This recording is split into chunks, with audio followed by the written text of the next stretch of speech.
Ano yan? Kakain tayo.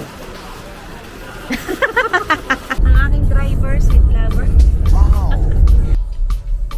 Yan niya po kami ng park. Hindi tayo titingin lang. Tingnan po tayo guys. Labas muna tayo guys kasi pumasok agad tayo doon sa ano eh. Dito eh. Kakain muna kasi kami kasi lunch time na. Yan, ngiting gutom dad, ngiting gutom.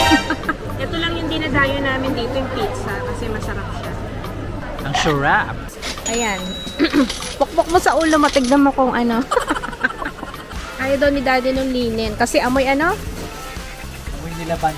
Amoy kortina daw yung linen. Okay, asawa ko nagmamadali. May lakad ata. Pumunta agad din sa bilihan ng chicken.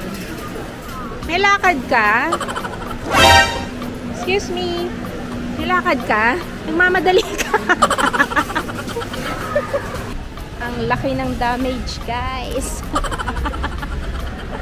Ang laki ng damage. Nasulit yung $11 na lunch. Kaya doon kami bumawi.